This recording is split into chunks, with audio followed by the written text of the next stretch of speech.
सभी को नमस्कार। Chemistry bye Kapil Dangi sir YouTube channel पे इलेक्ट्रोकेमिस्ट्री सीरीज में अपन ने इलेक्ट्रोकेमिस्ट्री 17 में सेकेंडरी सेल में एक प्रकार का सेल पढ़ लिया था जिसे अपन कहते हैं लेड स्टोरेज सेल या लेड स्टोरेज बैटरी भी इसे कह सकते हैं। लेड स्टोरेज सेल कहो चाहे लेड स्टोरेज बैटरी कहो, ये अपन ने पिछले वीडियो में पढ़ लिया। आज अपन दूसरे प्रकार का सेकेंडरी सेल या द्वितीयक सेल पढ़ेंगे। बहुत ही इंपॉर्टेंट है, कैडमियम निकल सेल या कैडमियम निकल संचायक सेल, स्टोरेज सेल भी इसको अपन कह सकते हैं।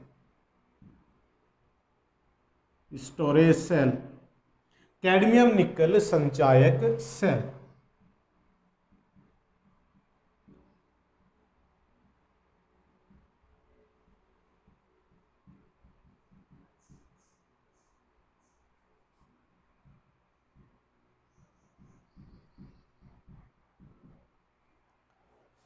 तो जो सीसा संचायक सेल है और कैडमियम निकल संचायक सेल है, दोनों ही द्वितीयक प्रकार के सेल हैं, दोनों ही रिचार्जेबल सेल हैं।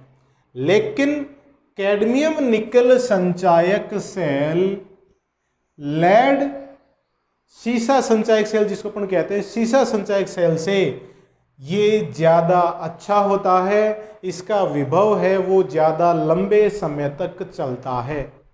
लेकिन कैडमियम निकल संचायक सेल सीसा संचायक सेल से थोड़ा महंगा होता है। इसकी कार्यक्षमता ज़्यादा है लेकिन ये थोड़ा महंगा है। अब इस सेल में प्रयुक्त होने वाले जो एनोड और कैथोड हैं वो देखिए क्या है, एनोड और कैथोड। एनोड बना है इसमें कैडमियम का और कैथोड बना है NiO2 पाउडर है ये एक प्रकार का, और ये पाउडर NiOH होल थ्राइस के रूप में रहता है। सेल में निकेल ऑक्साइड पाउडर है वो NiOH होल थ्राइस के रूप में रहता है। और जो विद्युत अपघट्य का विलयन है, विद्युत अपघट्य वो होता है इसमें क्षार KOH। क्षारीय माध्यम में यह सेल कार्य करता है। देखिएगा कैसे। इसमें अपन रिएक्शंस देखते हैं एट एनोड। एनोड के लिए अपन जानते हैं हमेशा क्या होगा, ऑक्सीडेशन होगा। एनोड पर हमेशा ऑक्सीकरण अभिक्रिया संपन्न होती है। क्योंकि एनोड किसका बना है, कैडमियम का। माध्यम कैसा है, क्षारीय माध्यम है। तो क्षारीय माध्यम में एनोड पर ऑक्सीकरण होगा Cd2+, जिसका ये क्या बन जाएगा, कैडमियम ऑक्साइड बन जाएगा, और प्लस H2O और प्लस 2 इलेक्ट्रॉन निकल जाते हैं। देखिए यहां कैडमियम शून्य ऑक्सीकरण अवस्था में है और यहां कैडमियम क्या है, +2 ऑक्सीकरण अवस्था में है। तो शून्य से +2 हुआ तो ये अभिक्रिया क्या, कौन सी अभिक्रिया हो गई, ऑक्सीकरण अभिक्रिया हो गई। ठीक है। एट कैथोड अपन जानते हैं कैथोड पर हमेशा क्या होता है, रिडक्शन होता है, अपचयन होता है। और कैथोड किसका बना है, NiOH होल थ्राइस, ये कैथोड है। एनोड पर जो ऑक्सीकरण से इलेक्ट्रॉन निकले वो एनोड से कैथोड की तरफ प्रवाहित होते हैं और वो इलेक्ट्रॉन आ गए यहां पर, और क्या हो जाएगा, NiOH का होल ट्वाइस प्लस OH-। ये 2 इलेक्ट्रॉन एनोड से कैथोड की तरफ आ गए और कैथोड पर अपचयन अभिक्रिया संपन्न हो गई। देखिए निकेल यहां पर +3 ऑक्सीकरण अवस्था में है और यहां पर +2 ऑक्सीकरण अवस्था में है। तो +3 से +2 होना क्या कहलाता है? अपचयन।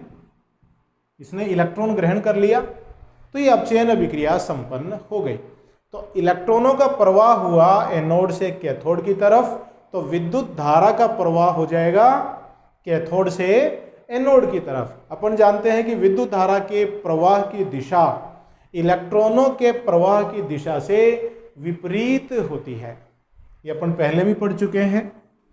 अब एनोड और कैथोड की अभिक्रियाओं को अगर जोड़ दूं तो आपके सामने आ जाती है सेल रिएक्शन।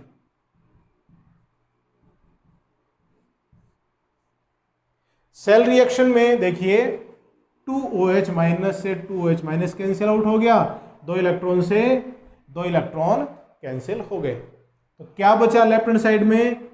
CD ठोस प्लस यहां से आया 2NiOH होल थ्राइस, और उत्पाद में क्या बना? CDO प्लस 2NiOH का होल ट्वाइस और प्लस H2O। तो ये है कैडमियम निकल सेल में होने वाली रासायनिक अभिक्रिया, और इस अभिक्रिया के फलस्वरूप एनोड से कैथोड की तरफ इलेक्ट्रॉनों का प्रवाह होता है, और इलेक्ट्रॉनों के प्रवाह को ही अपन विद्युत धारा कहते हैं। तो कैडमियम निकल सेल है, इसका विभव ज़्यादा समय तक टिकता है, लंबे समय तक प्रभावी रहता है, लेकिन यह थोड़ा महंगा होता है। इसका उपयोग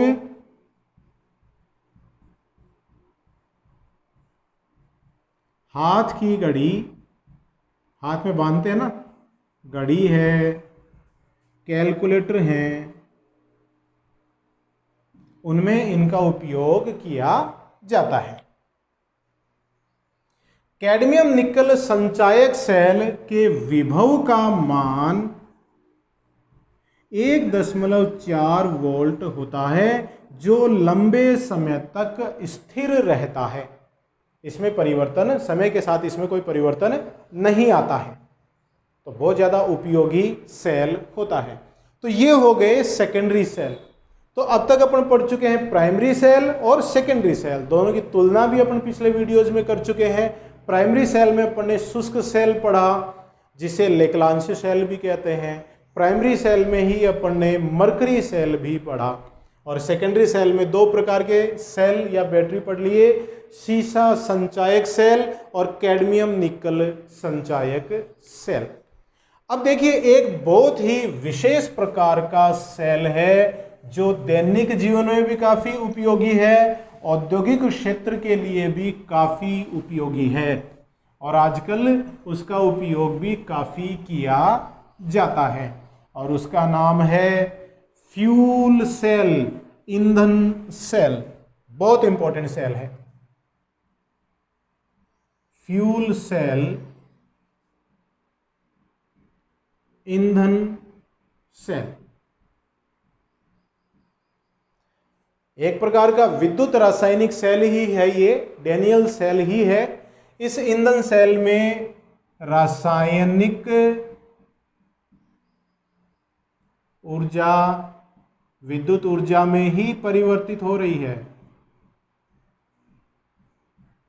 एक प्रकार का डेनियल सेल ही हो गया, विद्युत रासायनिक सेल ही हो गया। देखिएगा बिजली का उत्पादन कैसे होता है। आपने देखा होगा कि परमाणु संयंत्र होते हैं, ऊष्मीय संयंत्र होते हैं, उनमें विद्युत ऊर्जा का उत्पादन होता है। जैसे मैं बोलूं ऊष्मा संयंत्र, उसमें क्या होता है? विद्युत ऊर्जा का उत्पादन होता है, विद्युत का उत्पादन। कैसे होता है? कि जैसे ईंधन के रूप में गैस हो सकती है, जैसे मीथेन है, गैस है, पेट्रोल है, डीजल है, कोल है, कोयला। इन ईंधन में गैस, पेट्रोल, डीजल या कोल में से कुछ भी लिया जाता है और उसको क्या करते हैं? जलाते हैं। जलाने से ऊष्मा उत्पन्न होती है।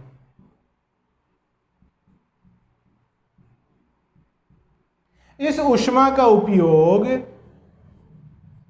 जल के वाष्पीकरण में करते हैं और यह जल वाष्प बहुत ज़्यादा उच्च दाब पर होती है। मतलब जल को उबाला जाता है, गर्म किया जाता है, तो जल है वो किस में बदल जाएगा? जल वाष्प में बदल जाएगा। और बहुत उच्च दाब पर यह जल वाष्प क्या करेगा? टरबाइन को रोटेट करता है, घुमाता है, और टरबाइन के घुमाने से क्या होगा? विद्युत ऊर्जा उत्पन्न होती है। ये ऊष्मीय संयंत्र में इस तरह से मोटे मोटे तौर पर अपन कह सकते हैं कि ईंधन को जलाकर ऊष्मा उत्पन्न करेंगे, ऊष्मा से जल को जल वाष्प में बदलेंगे, जल वाष्प को उच्च दाब पर टरबाइन पर प्रवाहित करेंगे तो टरबाइन घूमेगा और टरबाइन से विद्युत ऊर्जा का उत्पादन होता है। इस तरह से ये ऊष्मीय संयंत्र में होता है। लेकिन ऊष्मीय संयंत्र में, ये जो ऊष्मीय संयंत्र है, इसमें होता क्या है? बहुत ज्यादा मात्रा में प्रदूषण होता है। कोयला जलाएंगे या कोई भी ईंधन जलाएंगे तो कार्बन डाइऑक्साइड वगैरह और या कार्बन मोनोऑक्साइड वगैरह इस तरह की हानिकारक गैसें हैं वो वातावरण में पहुंचती हैं। तो पहली कमी क्या हो गई? इसमें बहुत ज्यादा मात्रा में प्रदूषण होता है। और इसमें जो दक्षता का मान है वो सिर्फ 40% है। ऊष्मीय संयंत्रों की दक्षता का मान 40% है। मतलब जितनी आपने ऊष्मा उत्पन्न करी, जितनी आपने ईंधन को जलाकर ऊर्जा उत्पन्न करी, उसका सिर्फ 40% भाग ही विद्युत ऊर्जा में परिवर्तित हो पाता है। तो दक्षता का मान भी काफ़ी कम है। अब इन सब समस्याओं को हटाने के लिए, दक्षता को बढ़ाने के लिए, प्रदूषण को कम करने के लिए एक नई युक्ति का निर्माण किया गया है, नए सेल का निर्माण किया गया है, जिसे कहते हैं ईंधन सेल। ईंधन सेल में, ये जो ईंधन सेल है, इसमें क्या करते हैं? जैसे मीथेन है, जैसे एल्कोहल है, जैसे हाइड्रोजन गैस है, इनके दहन से या इनकी अभिक्रियाओं से विद्युत ऊर्जा का उत्पादन होता है। सीधे ही विद्युत ऊर्जा का उत्पादन होता है, सीधे ही रासायनिक ऊर्जा जो है, इनकी रासायनिक अभिक्रियाएं होंगी, वो रासायनिक ऊर्जा सीधे ही किस में बदलेगी? विद्युत ऊर्जा में बदलती है। और इस रासायनिक ऊर्जा का विद्युत ऊर्जा में जो उत्पादन हो रहा है, उसमें बहुत अच्छी बात क्या है? प्रदूषण नहीं है, प्रदूषण रहित है। और साथ ही इसकी दक्षता का मान भी 70% होता है। जो अपन ईंधन सेल की बात कर रहे हैं, उसकी दक्षता का मान 70% होता है और वो प्रदूषण रहित होता है।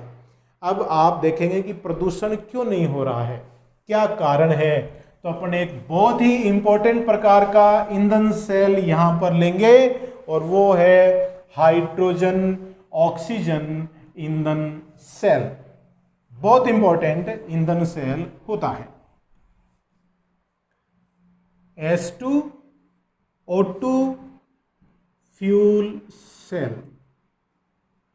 H2O2 फ्यूल सेल का सर्वप्रथम उपयोग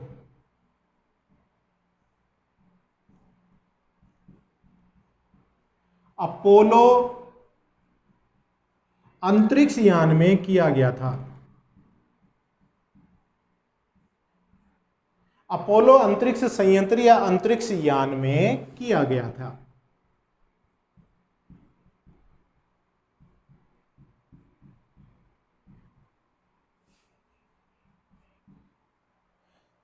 हाइड्रोजन ऑक्सीजन ईंधन सेल में जब रासायनिक अभिक्रियाएं संपन्न होती हैं तो उत्पाद के रूप में H2O वाष्प बनती हैं और इन H2O वाष्प को संघनित करके H2O द्रव में परिवर्तित किया गया और जिसका उपयोग पीने में किया गया। अपोलो, देखिए अंतरिक्ष में जो यान जाते हैं उसमें बहुत कम संसाधन होते हैं, उन्हीं से काम चलाना पड़ता है। तो यहाँ पर ईंधन सेल में जो रासायनिक अभिक्रियाएं हुई उनमें उत्पाद के रूप में H2O बना, जल वाष्प बना, उसी को संघनित करके द्रव में परिवर्तित करके पीने योग्य बना लिया गया। तो विद्युत ऊर्जा का उत्पादन भी हो गया और पीने योग्य जल भी प्राप्त हो गया और वातावरण में कोई प्रदूषण भी नहीं हुआ। अब ईंधन सेल में होता क्या है देखिएगा। इसका जो अपन डायग्राम देखें तो डायग्राम कुछ इस प्रकार का है। ये हैं कार्बन की छड़ें और कार्बन की छड़ें कैसी हैं? छिद्रित छड़ें हैं। इस तरह से ये पोरस है, पोरस रोड है कार्बन की, दो छड़ें हैं।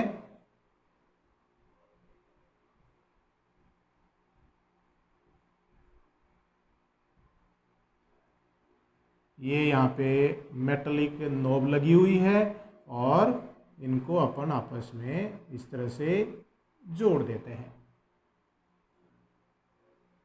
एक पात्र में इस तरह से ये लगी हुई है।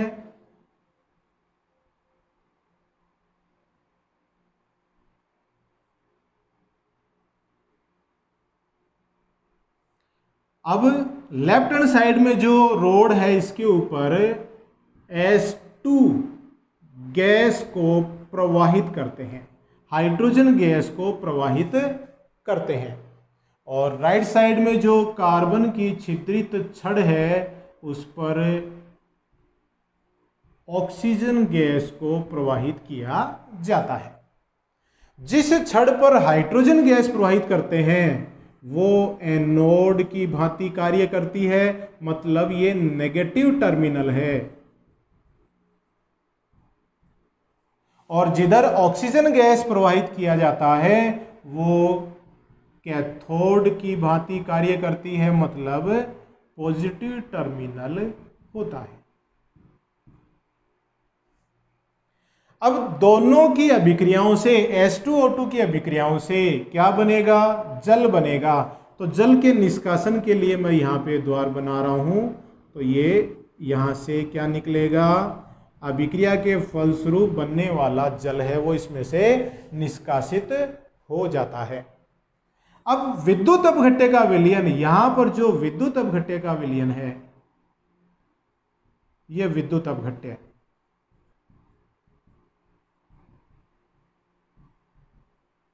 विद्युत अपघट्य के रूप में आप अम्ल भी ले सकते हैं। अम्ल के रूप में जैसे आपने ले लिया HCl, या आप क्षार भी ले सकते हैं और क्षार के रूप में आपने ले लिया जैसे KOH, क्षार। दोनों एक साथ नहीं लेंगे, या तो अम्ल लेंगे या क्षार लेंगे। क्लियर है?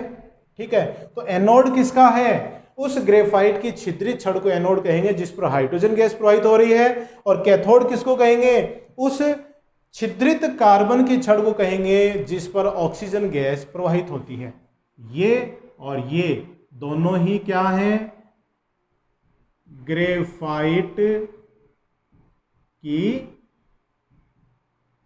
छिद्रित छड़ें हैं। इलेक्ट्रॉन का प्रवाह किधर से किधर होगा? एनोड से कैथोड की तरफ होगा। ये इलेक्ट्रॉन का इसमें प्रवाह होगा। तो इस प्रकार से ये हाइड्रोजन ऑक्सीजन ईंधन सेल का अरेंजमेंट है। अभिक्रिया को बढ़ाने के लिए, तेजी से करने के लिए जो ग्रेफाइट की जो छिद्रित छड़ें हैं उनमें उत्प्रेरक के रूप में चूर्णित प्लेटिनम या पैलेडियम का उपयोग किया जाता है उत्प्रेरक के रूप में। क्लियर है? तो ये एक डायग्राम हो गया ईंधन सेल का। अब इसमें जो अभिक्रियाएं होती हैं वो देखिएगा। अभिक्रियाओं को दो प्रकार से देखेंगे। अगर आप विद्युत अपघट्य के रूप में अम्लीय माध्यम लेते हैं तो अभिक्रियाएं कैसे होंगी, और अगर क्षारीय माध्यम लेते हैं तो अभिक्रियाएं कैसे होंगी। तो सबसे पहली मैं अभिक्रिया ले रहा हूं, अगर माध्यम अम्लीय है, अम्लीय माध्यम में होने वाली अभिक्रियाओं को पढ़ते हैं। तो एट एनोड, एनोड पर कौन सी अभिक्रिया होगी? ऑक्सीडेशन, ऑक्सीकरण अभिक्रिया संपन्न होगी। एनोड पर कौन सी गैस प्रवाहित कर रहे हैं? H2 गैस प्रवाहित कर रहे हैं, जो ऑक्सीकृत होकर क्या बनाएगा? H+ बनाएगा। 2 हाइड्रोजन के अणु 4 H+ बनाता है तो 4 इलेक्ट्रॉन निकलेंगे। तो हाइड्रोजन गैस का ऑक्सीकरण हो रहा है, तो ये छड़ एनोड की तरह कार्य करेगी।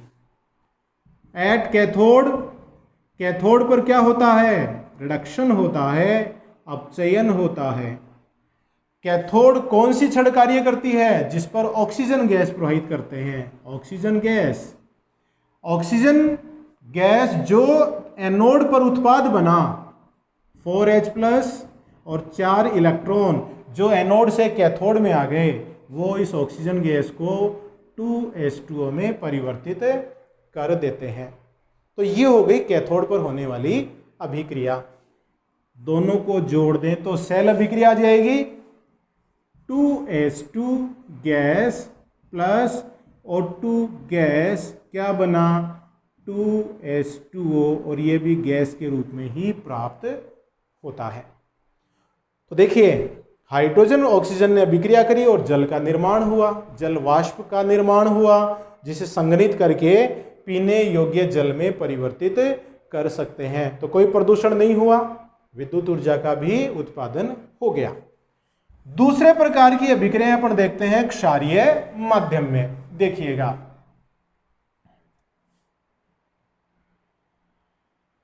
अगर माध्यम क्षारीय है, क्षारीय माध्यम, तो जब माध्यम क्षारीय होता है तो एनोड पर क्षार की उपस्थिति में अभिक्रिया संपन्न होती है। एट एनोड, एनोड पर हमेशा क्या होता है? वही चीज बार बार रिपीट कर रहे हैं, और ये आपको पता भी है, नहीं पता है तो अच्छे से सीख लेंगे। एनोड वही इलेक्ट्रोड होता है जिस पर हमेशा ऑक्सीकरण अभिक्रिया संपन्न होती है। तो H2 गैस जिस इलेक्ट्रोड को प्रवाहित कर रहे हैं वो एनोड की तरह कार्य करेगा। क्षार की उपस्थिति में क्या बनाएगा? 4H2O, तो ये हो गया 4,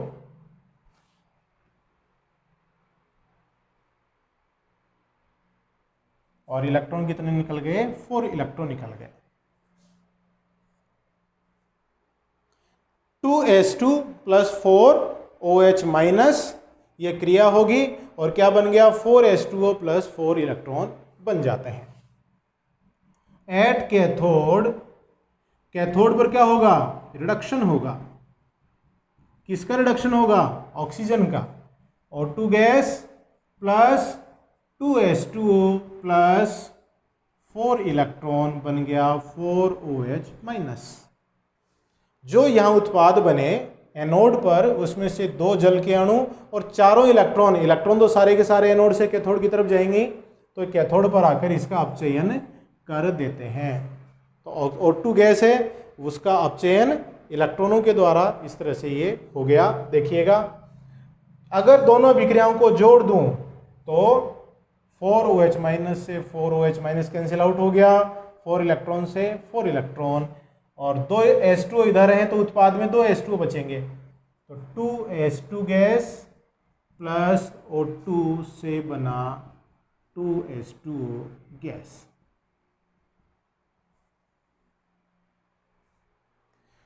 तो क्षारीय माध्यम में भी जो सेल की कुल अभिक्रिया है वो देखिए क्या है? 2H2 gas plus O2 gas से 2H2O गैस बना। यहाँ पर भी जल वाष्प ही उत्पाद के रूप में प्राप्त हो रहा है।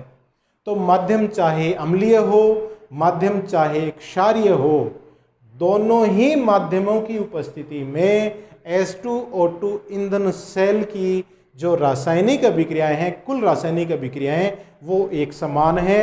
दोनों ही अभिक्रियाओं में उत्पाद के रूप में जल वाष्प प्राप्त होता है जो वातावरण में प्रदूषण नहीं फैलाता है।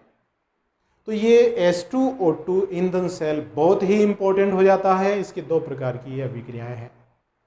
तो ये हो गए आपके सेल। नेक्स्ट वीडियो में अपन पढ़ेंगे इस चैप्टर का आखिरी टॉपिक कोरोजन या संक्षारण, और उसके बाद अपन कुछ वीडियोज बनाएंगे इस चैप्टर से रिलेटेड इंपॉर्टेंट क्वेश्चंस और न्यूमेरिकल्स जिसमें अपन हल करेंगे। तो हाथ धोते रहिए, घर पे रहिए, परिवारजनों का ध्यान रखिए और मेरे वीडियोस देखते रहिए। बहुत बहुत धन्यवाद।